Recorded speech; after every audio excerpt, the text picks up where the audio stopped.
why my canopy was missing.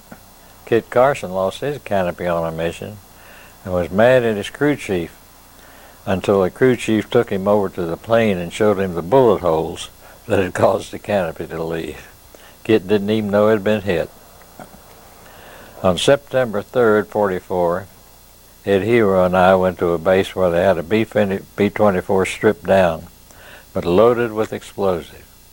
A pilot had to take it off, then bail out when the radio control from the mothership took over. By radio control, the bomber was flown to the sub-pens and blown up. The sub-pens were under heavy rock formation that resisted bombing from the air. But if you could fly it right over the water into the sub-pens, the explosion was inside and significant damage was achieved. Their job was to make sure no enemy planes bothered the mission. My mission log for this day is marked secret.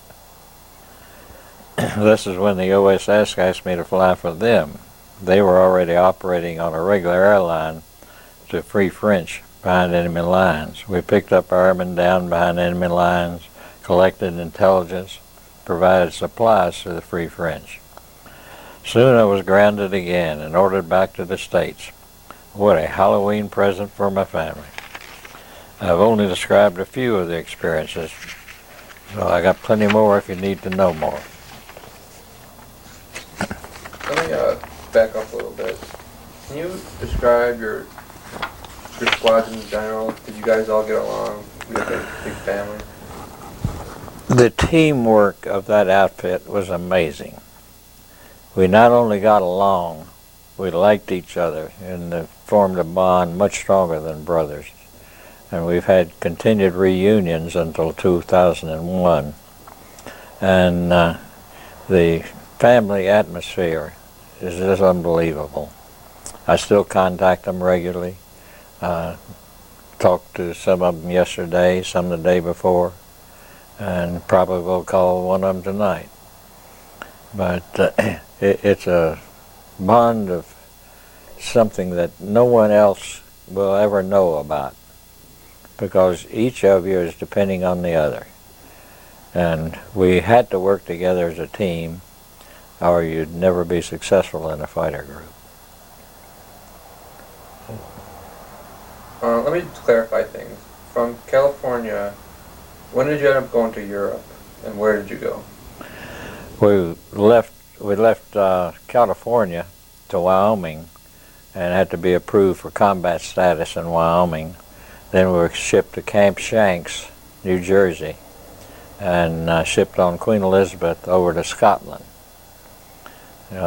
Debarked at Scotland, put on trains, taken to Raiden, which was eventually 9th Air Force. So we traded to the 8th Air Force so that they could get our 51s for long-range escort at Leiston. What was life like over there, apart from duty? Well, almost every day we could fly, we were flying. And if the weather was real bad, and I mean real bad, because if it was just heavy snow or heavy rain, heavy clouds, we were flying. But with certain icing conditions and with all of Europe socked in, they wouldn't let us take off. So we had very few days that we weren't flying. And if you're flying, why, that takes your day, getting ready and going. Let's say a 6 to 8 hour mission and or longer, and come back. You're tired, and you try to get some rest and be ready for tomorrow. But the ground crews, they really suffered. They were up all night working out in the open. They didn't have hangars for those planes, and they were out in the open making sure that the planes were tuned up and everything was ready, gassed up. Any wing tanks or bombs or whatever you needed for the next mission would be used. But they suffered, but they treated the plane as their own possession. They would just lend it to the pilot for the mission. But they did a tremendous job. Everybody worked together, the ground crews and flying crews. It was an exceptional team, and that training in P-39 certainly helped because we got used to how each of us flew and knew how to get along in the air with each other. What was your general feeling before each mission? Did you always feel that you were going to make it back? Oh, of course. You certainly don't want to say this is my last mission. I don't think anyone... However, if you did think that way, it probably would be true. But I credit my fortunate experiences because that's all I can say is fortunate. But I know my mother was doing a lot of praying. Do you think your squadron was more confident than others? Oh yes. I think the training we had together before going overseas and the attitude we had of being rebels, as we broke the regulations by flying here in the States. Over there we broke the regulations because they would say, you can't use 108-gallon paper tanks, you have to use these aluminum tanks of only 75 gallons. Well, why should we take less fuel and give the enemy material to use against us? They could use the aluminum tanks to use the material against us. Take a paper tank, once you drop it, it's worthless, and it will carry more. The regulations didn't always hold. We were rebels. But there were so many things. They sent us compensating gun sight, and they didn't tell us what it was, what it would do, no instructions with it. We had to even have one of these enlisted men who was a smart engineer. He had to engineer a way to mount it into the 51s. He did that. We tested them out and found out they were quite an aid. Made it a lot easier to get a good deflection shot. So we're on our own. Also, the P-51 has a birdcage canopy, the original B's and C's. That was too tight confinement to protect yourself. You couldn't turn around to see well enough. Spitfire had a bubble canopy, and it would fit on a 51. Our supply officer managed to get us some Spitfire canopies, mounted them on these P-51s. They were called Malcolm Hoods after that, but it was an ideal situation. But you had to be thoughtful and use common sense and work together, and that teamwork pays off. Were there many casualties in your unit at all?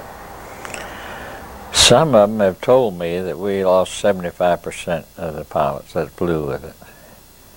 We had lots of casualties. Unfortunately, way too many, but that's just the way it is. War is not a happy event. Let me focus on D-Day a little bit. What did you think of the massive buildup of planes, ships, and men? Unbelievable.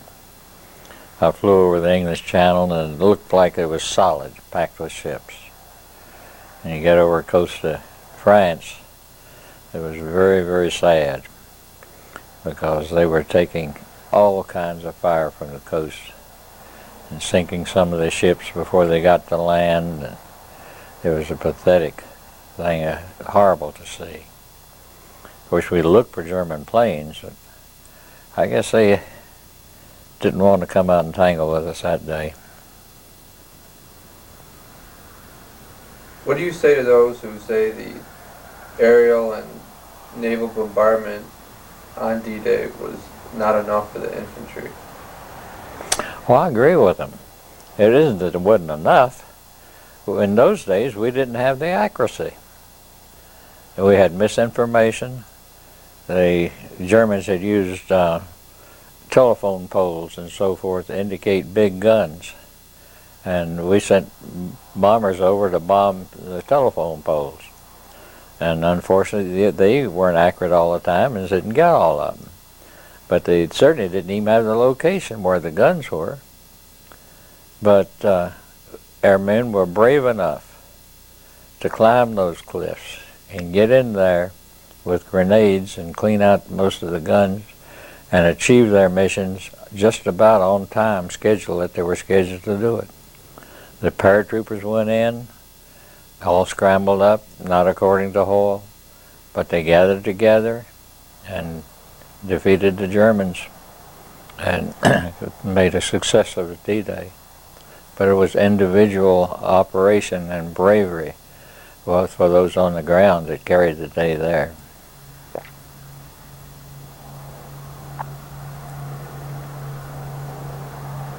When did you realize that there was going to be an invasion?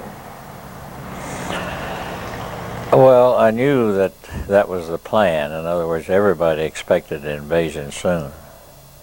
But when they came after me in London, I was on leave on the 3rd of June. It says, you have to get back to base immediately. So I was back on the 4th, and of course the invasion was supposed to be the 5th, so I'd be there to take off. But when they painted white and black stripes all over the planes and made a few things, restricted everybody to base and nobody could get in or on or off the base, there was kind of a hint. You didn't have to ask many questions. How does it feel to be part of the greatest invasion? Well, I feel very, very fortunate. I'm just such a lucky guy that nobody can believe it. But to be part of that particular team, to be hooked up with them in California, train with them, go overseas together with them, and to be able to participate in the events that we did, it's just an amazing thing, because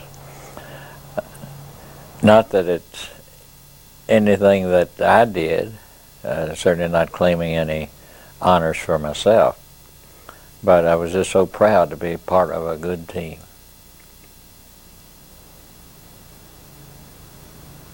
Do you have any more combat experiences that you'd like to share? Yeah, I got one particular. Eddie Simpson was one of the pilots that graduated from Luke Field with me.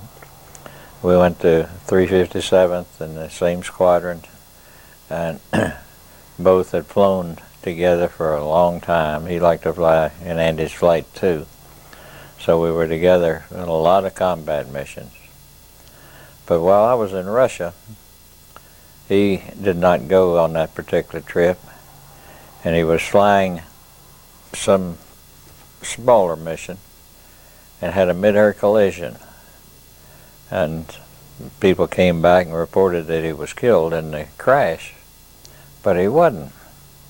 He was able to get out, parachute down, and landed close to where some of the Free French picked him up before the Germans got to him. And they said, well, at this time of the war, there were too many Germans between the Americans and us right now, so let's stay with us and we'll find a time we can get you back to the Americans. Well, he stayed there a few days, and he fought on the ground with the Free French. When they would have an engagement against the Germans, he'd there be fighting with them and everything. But the Germans finally found out where their location was, where the Free French had a headquarters, and they came after him in force. They had all of the modern equipment, the best trucks and everything, and the Free French had some old equipment that all they had was what they'd stolen from the Germans. So they tried to get away from the superior force coming after them. They're running away on these little narrow French roads, and they were not succeeding because the German equipment was superior and they were gaining on them.